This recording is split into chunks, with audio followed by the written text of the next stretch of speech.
Big news coming out from Carnival Corporation this morning as they have reported their first quarter financials, and they're dang excited. Dang excited because they lost $693 million in Q1. They are excited. I'll tell you about that. Also, there are some new cruise ships coming out, and they're using an interesting marketing ploy to get people on board, going directly at the theater nerds, the folks that like production shows and musicals and other things. I know a few of those people. Look, there's new shows coming out that have made me dang excited, and I can't wait to share them with you. Also, the transformation to the dark side of a cruise ship is now complete, and I have the results. The results of the Lido Loca survey regarding whether or not door decorations should be banned. Cruise news and my views. Let's talk about it.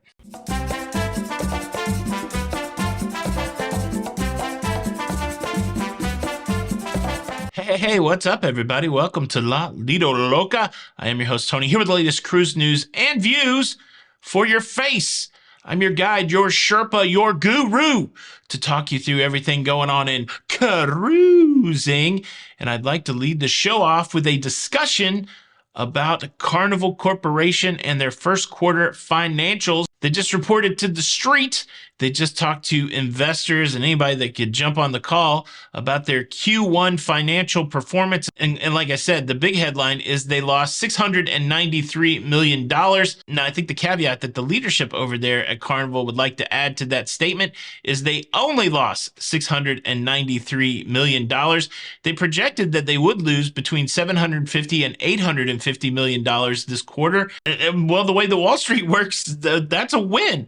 They outperformed their negative performance expectation, losing less money than they thought. There were some other highlights coming out of this Q1 financial call. One of them is their revenue number for Q1. Carnival Corporation generated $4.4 billion in revenue in Q1. That's about 95% of where it was at back in 2019. So that's a nice indicator that things are returning to where they were before the shutdown. During the first quarter, the company also experienced some of its highest booking volumes ever, breaking records in both North America and in Australia and in Europe. And because of those record-breaking bookings, they also broke a record for the amount of money that they have on deposit from customers. First quarter deposits equaled $5.7 billion, which surpassed the previous first quarter record of $4.9 billion by 16%. Also of note, Carnival finished quarter one of 2023 with $8.1 billion of liquidity. So what do we take away from all of that? Well, the big takeaway is Carnival outperformed its projections, and by outperforming its projections, it should position it as a better company when it comes to investors, when it comes to Wall Street. Additionally, Carnival's outperformance of its expectations is also a nice indicator that even in challenging financial times, people are still prioritizing travel over other secondary expenses. So this bodes well for the cruise industry. It's going to be interesting to see what the Carnival stock does over the next few days.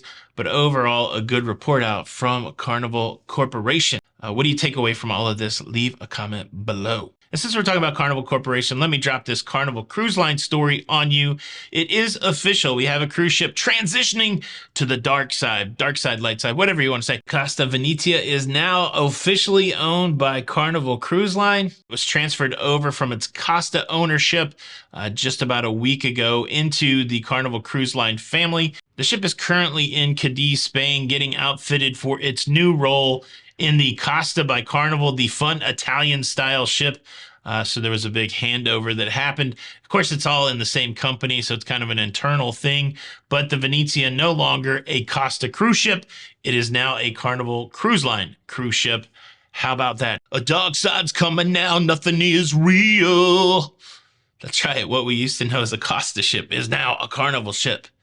Shout out to Eddie and the Cruisers. You guys watch that movie?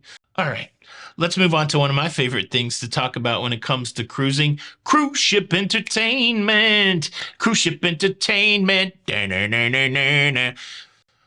I will book a cruise ship based on the shows that are on board. A prime example is why we chose the Oasis of the Seas as our first Royal Caribbean cruise ship, because they had that big aqua theater at the back, and we knew that that was going to be a special entertainment experience. And well, cruise lines know that about me, and they know that about many of you theater and show nerds and just people in general who like shows. They know that we'll come to the ships to see the shows. And so cruise lines are always trying to entice people to come on the cruise ship with their show. We were just on NCL's newest cruise ship, the NCL Prima, and we saw an original show there, Summer. It's about Donna Summer. It was a pretty good show. I enjoyed it, but I am really excited. I am really excited for the new shows that are coming out on the NCL Viva, the next in the Prima class for NCL. I'm really excited about the show that's been teased for the Icon of the Seas.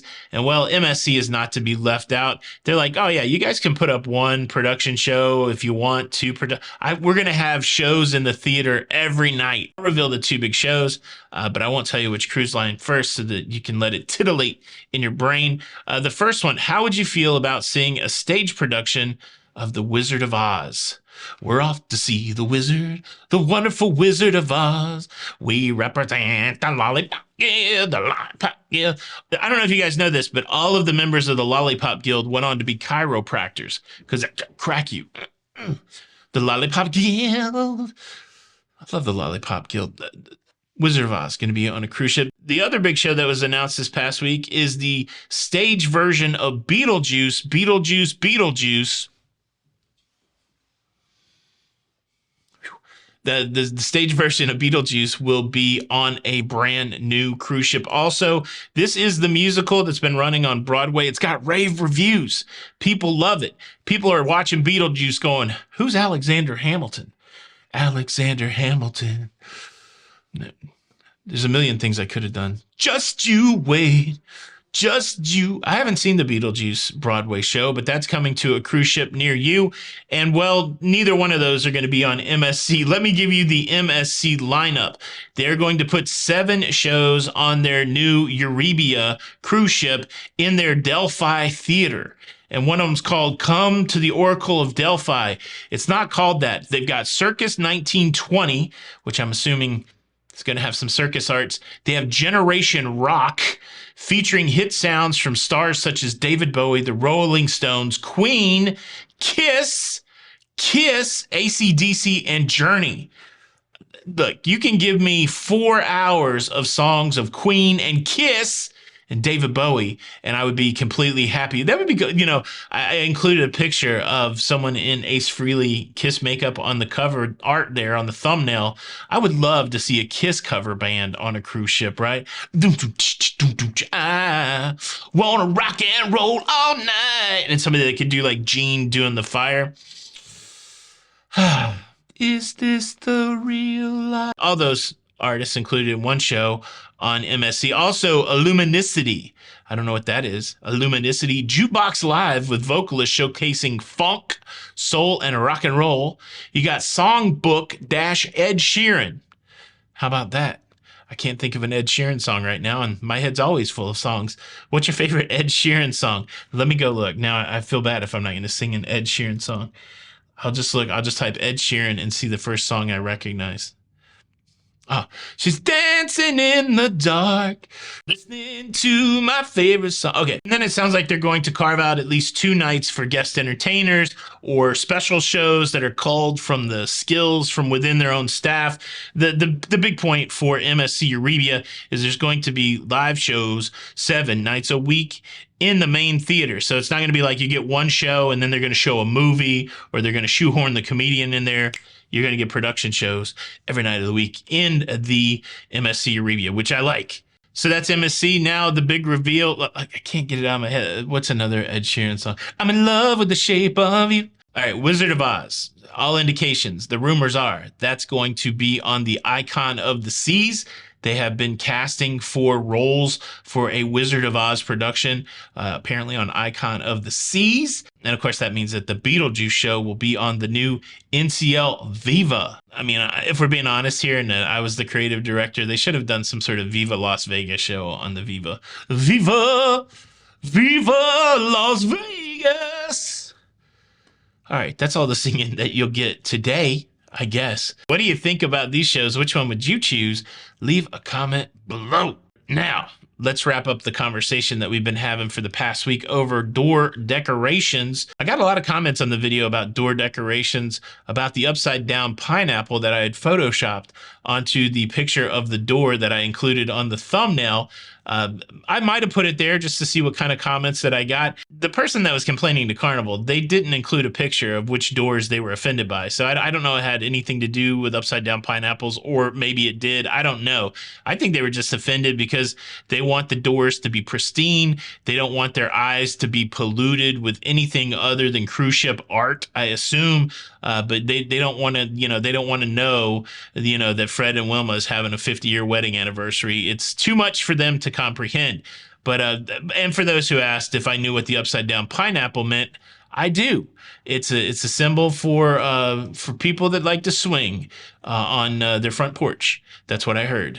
Correct me if I'm wrong in the comments. But I did throw a poll out there to see if you agreed with the Carnival complainer that door decoration should be banned on Carnival. And apparently they're banned on Norwegian Cruise Line. So if you're anti-door decoration, maybe NCL is for you.